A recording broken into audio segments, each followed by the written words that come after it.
92.7 big FM पर आप सुन रहे हैं यादों का edit box with Nilesh Mishra season 4। कहानियां जिनमें आप मिलते हैं खुद से।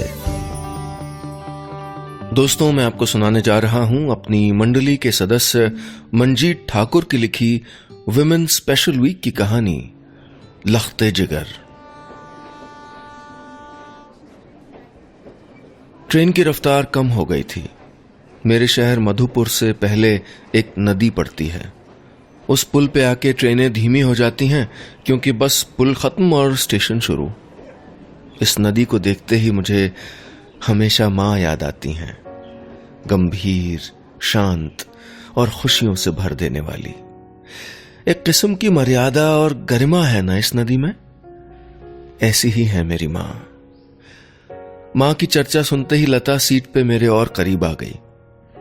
अमेरिका में इतने बरसों साथ साथ रहते हुए मैंने अक्सर उसे अपनी माँ के बारे में बताया था और वो माँ से मिलने को बेहद बेचैन थी।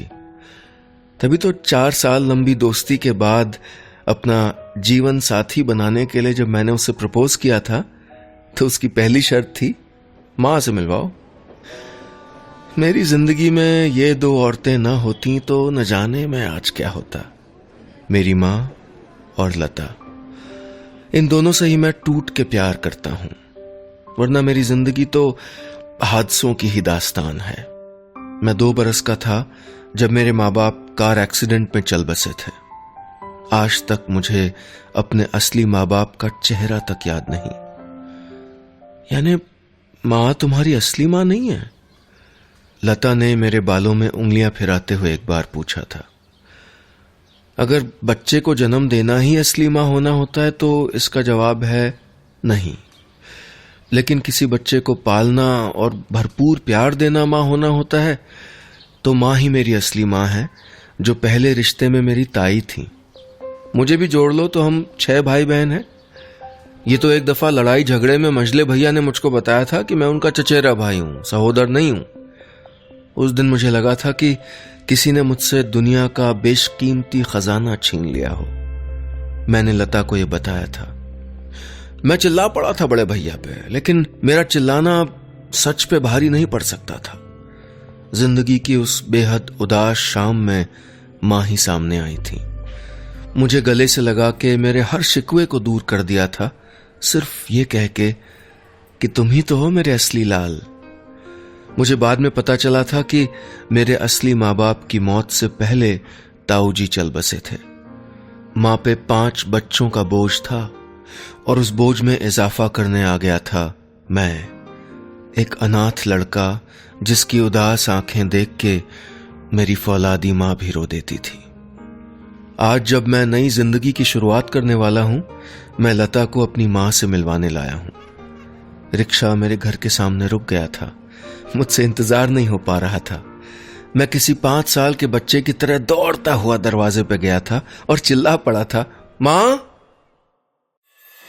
92.7 बिग एफएम पर आप सुन रहे हैं यादों का edit box with Nilesh Mishra season 4। कहानियां जिनमें आप मिलते हैं खुद से। दोस्तों, मैं आपको सुना रहा हूं अपनी मंडली के सदस्य मंजीत ठाकुर की लिखी मदर्स स्पेशल वीक की कहानी लख्ते जिगर। इस कहानी में अब तक आपने सुना, अपनी माँ से अपनी प्रेमिका को मिलवाने अमेरिका से कहानी का नायक अपने घर आता है। वो उसे बताता है कि उसकी माँ उसकी असली माँ नहीं, उसकी ताई हैं और कहानी के नायक के माँ बाप की मौत के बाद उन्हीं ने उसको पाला पोसा है। अब आगे। दरवाजा खुला तो बड़ी भाभी सामने थी। मुझे देखते ही उनकी मुस्कान चौड़ी हो गई। आइए देवर जी। जैसे उन्होंने साथ में लता को देखा, उनके चेहरे पे एक सवालिया निशान भी आया और साथ ही सब कुछ समझ जाने का भाव भी। और साथ में मेहमान भी हैं। भाभी ने तंज कसा था। उन्होंने मेहमान शब्द पे बहुत जोर दिया था। मैंने उनको तफसील से लता के बारे में बताया और कहा कि हम जल्द ही शादी करने वाले हैं। तो छोटी भाभी ने कुछ यूं सर हिलाया था कि हाँ, हमें तो पता ही था। आखिर विदेश में रह रहे हैं, कोई ठट्टा है क्या? उस आग में घी की छौंक बड़ी भाभी ने डाली थी। मेरी तीनों बहनों की शादी माँ ने बड़ी मशक्कत से की थी। इस घर में रहते थे 2 भाई, उनकी बीवियां और बच्चे सब घर में नजर आ रहे थे। नजर नहीं आ रही थी तो बस मां। बाहर अपने घर का बागीचा घुमाते हुए लता को बताया था मैंने, मेरी माँ भारत माता जैसी दिखती हैं। तुमने देखी थी ना माँ के साथ मेरी वो सेल्फी? कौन सी वाली? अरे वो जिस पे 650 लाइक आए थे और 200 से ऊपर कमेंट। सबने एक सुर में कहा था आपकी माँ बहुत सुंदर है। हाँ, मैंने भी कहा था, लता बोली। लता, मेरी माँ सच में भारत माता जैसी हैं। सर पे हिमालय की तरह दिखते एकदम बर्फीले सफेद बाल, गले में शिवालिक की तरह रुद्राक्ष की माला, चौड़ा चमकता माथा और धानी साड़ी में वो 100% भारत माता दिखती हैं। लता हंसने लगी। तुम भी ना? दोनों भाई दफ्तर से लौट आए थे। दोनों भाई मुझे ऐसे मिले जैसे कभी राम भरत से मिले होंगे, लेकिन इनके बर्ताव में आया नकलीपन मुझे तो खैर नजर आया ही, लता तक भांप गई थी। मेरे पास खिसक के बोली थी लता, सुनो तुम बातें करो, मैं जरा आसपास मोहल्ला देख के आती हूं। लता गई और शायद 15 मिनट के बाद वापस चली आई, बदहवास सी। अभिजीत चलो यहां से। क्यों, क्या हो गया? अभी मां इनके पास पिछले 5 महीनों से नहीं है। ये बात क्या तुम्हारी प्यारी भाभियां और तुम्हारे भाई बता नहीं सकते थे? दोनों भाई कुछ कहते इससे पहले बड़ी भाभी बोल पड़ी, ज्यादा चिंता मत करो मां की, हम ही हैं उनके अपने, तुम्हारी कौन लगती हैं? लता मेरा हाथ पकड़ के बाहर ले गई थी। एक ही सवाल जहन में चक्कर काट रहा था, कहां है मां? 92.7 बिग एफएम पर आप सुन रहे हैं यादों का idiot box with Nilesh Mishra, season 4, कहानियां जिनमें आप मिलते हैं खुद से। दोस्तों, मैं आपको सुना रहा हूं अपनी मंडली के सदस्य मंजीत ठाकुर की लिखी मदर्स स्पेशल वीक की कहानी लख्त जिगर। इस कहानी में अब तक आपने सुना, कहानी का नायक अपनी प्रेमिका लता को अमेरिका से अपनी मां से मिलवाने घर ले आता है, लेकिन उसकी भाभियां उससे कड़वी बातें करती हैं और फिर पता चलता है कि मां 5 महीनों से घर पे नहीं है। सवाल है कि कहां गई है मां? सुनते हैं आगे। मैं लता के साथ बाहर सड़क पे खड़ा ऑटो का इंतजार कर रहा था। तभी पीछे से किसी ने आवाज दी। गुप्ता चाची थी, मां की सहेली। मैंने बचपने से देखा था उन्हें। उनके जोड़ों में बहुत दर्द रहता था। आज भी वो थोड़ा लंगड़ा के चल रही थी। बबुआ कब आए? अपनी कराहती आवाज में चाची ने पूछा था। अभी अभी आया था चाची, मैंने पैर छूते हुए कहा था। और ये कौन है? बहू रानी? चाची की तजुर्बेकार निगाहों ने भांप लिया था।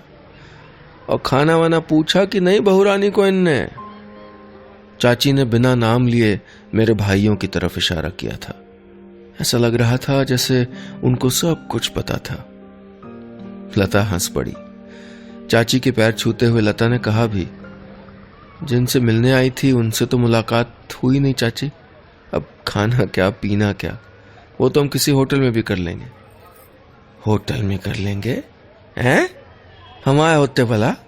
चल रे, सामान उठा और अंदर चल, चाची ने मुझे आदेश दिया था। चाची के घर पे सब थे, उनके लड़के और उनके पति यानी चाचा जी। 5 साल के बाद मेरी मधुपुर में वापसी हुई थी और इस अरसे में बहुत कुछ बदल गया था इस छोटे से शहर में। मैंने चाचा से बिना किसी और भूमिका के सीधा सवाल किया था, मां कहां है? चाचा जी को थोड़ा गुस्सा आ गया था। भैया हमसे ज्यादा कुछ ना बुलवाओ। पहले तो तुम्हारे दोनों भाई भाभी उनको गांव भिजवाते रहे, कभी फसल कटवाने के लिए, कभी मकान का काम करवाने के लिए, कभी नहर में गई जमीन का सरकारी मुआवजा वसूलने, और ये लोग यहीं बैठे रहे। फिर एक दिन कुछ झगड़ा हुआ और उसके बाद से मां गायब है। 5 महीने से कुछ ज्यादा ही हो गया होगा वक्त। मेरी आंखों में पानी भरता चला गया। क्या मेरी मां नहीं रही इस दुनिया में? क्या 7 समंदर पार कर मैं जिस मां को देखने आया हूं वो रही ही नहीं? मेरा गला भर आया था। यही मौत का तो सारा बवाल था भैया, चाची ने कहा था। उम्र हो गई तो मां बोझ लगने लगी थी। पिछले 30 साल से जिन खेतों में अकेले होकर रोपनी करवाई, मजदूरों से फसल कटवाई, आज उन्हीं खेतों से बेदखल कर दिया है।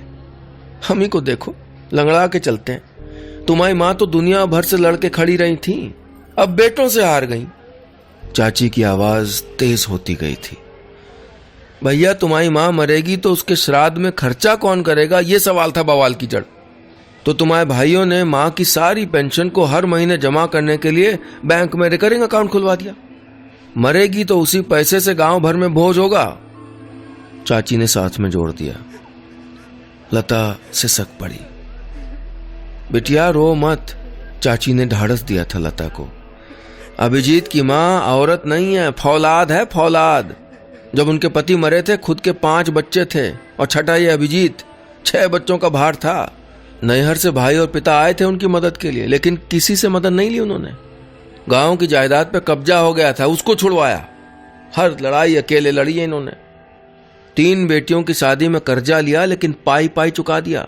इन 6 को पालने में सारी जिंदगी खपा दी थी इसकी मां ने, लेकिन देखो बदले में क्या मिला। पता नहीं जिंदा है कि मर खप गई। चाची ने ठंडी सांस भरी तो मेरा हौसला भी टूट गया था। मेरी नजर सामने जाके टिक गई। यही तो घर था जिसके सामने है एक बड़ा सा पोखर। तब मधुपुर इतना आबाद भी नहीं था। मोहल्ले में सबसे अलग ये घर में 6 छोटे छोटे बच्चे और अकेली औरत। पोखर और घर के ठीक सामने एक खूब घना इमली का पेड़ था। बरसात के मौसम में किसी जल पक्षी का अंडा खो जाता तो वो सारी रात शोर मचाता था। अंधेरे में उल्लुओं के घुघुआने और इमली के पेड़ की घनी छाया से अभिजीत और उसके 5 भाई बहन सहम जाते थे। तब सबको सीने से लगा के माँ कहानियां सुनाती थी। हनुमान के समुंदर लांघ जाने की कहानी, अर्जुन के चिड़िया की आंख में सही निशाना लगाने की कहानी, भीम और भुक्खड़ राक्षस बकासुर की कहानी, जिसमें बकासुर का सारा खाना भीम खा जाता है। मेरे भाई बहनों पे इन कहानियों का क्या असर हुआ मुझे नहीं पता, लेकिन अर्जुन ने, हनुमान ने मुझ में एक अलग किस्म का भरोसा जगाया था। और पूरे समाज से लड़ती, मरहूम पति के पेंशन के लिए दफ्तरों में दर दर ठोकरे खाती माँ मेरे लिए आदर्श होती गई थी। मैंने तभी सोचा था कि कुछ हो, अपनी इस माँ को मैं कभी जमीन पे पांव नहीं रखने दूंगा। लेकिन जमीन है कहां, और माँ उस जमीन पे है कि नहीं। सबको माँ ने प्राइवेट स्कूलों में दाखिला दिलवाया था। सरकारी स्कूलों से इन स्कूलों की फीस काफी ज्यादा होती है। पेंशन के पैसे पूरे नहीं पड़ने वाले थे। माँ ने सिलाई बुनाई का काम पकड़ा था। सिलाई बुनाई के काम से बचे वक्त में चरखा काता करती थी। एक एक पैसा जोड़ के माँ ने सबको पढ़ाया था। सब पढ़ गए, सब बढ़ गए, पीछे रह गई तो सिर्फ माँ। 92.7 बिग एफएम पर आप सुन रहे हैं यादों का edit box with Nilesh Mishra season 4, कहानियां जिनमें आप मिलते हैं खुद से। दोस्तों, मैं आपको सुना रहा हूं अपनी मंडली के सदस्य मंजीत ठाकुर की लिखी मदर्स स्पेशल वीक की कहानी लख्ते जिगर। इस कहानी में अब तक आपने सुना 6 बच्चों को पाल पोस के पैरों पे खड़े कर देने वाली एक जुझारू मां अपने घर पे नहीं है। कहानी का नायक जो अमेरिका से आया है अपनी होने वाली पत्नी को अपनी मां से मिलाने, वो बताता है कि मां की पेंशन उसी के श्राद्ध के खर्चे के लिए उसके बेटों द्वारा एक बैंक में जमा करवाई जा रही है। अब आगे। इतनी दूर से आया हूं, हफ्ते भर बाद मेरी और लता दोनों की वापसी की फ्लाइट है। हम दोनों सिर्फ मां से मिलने अमेरिका से आए हैं। लता की जिद रही कि जिस अकेली मां ने मुझे पढ़ा लिखा के ऐसा बना दिया कि लता उससे प्यार कर सके, उस मां के गले में बाहों का झूला डाले बिना ब्याह नहीं होगा। मुझे लगा कि एक बार तो भाइयों से पूछ ही लूं कि आखिर मां होगी तो किधर होगी। पेंशन के पैसे तो रिकरिंग में चढ़ा के रख दिए हैं, पता नहीं मां के पास पैसे हैं भी या नहीं। लता दिल्ली लौटने के पहले एक बार मां को खोजने चलना चाहती थी। मुझे राई रत्ती अंदाजा न था कि आखिर मां कहां होगी।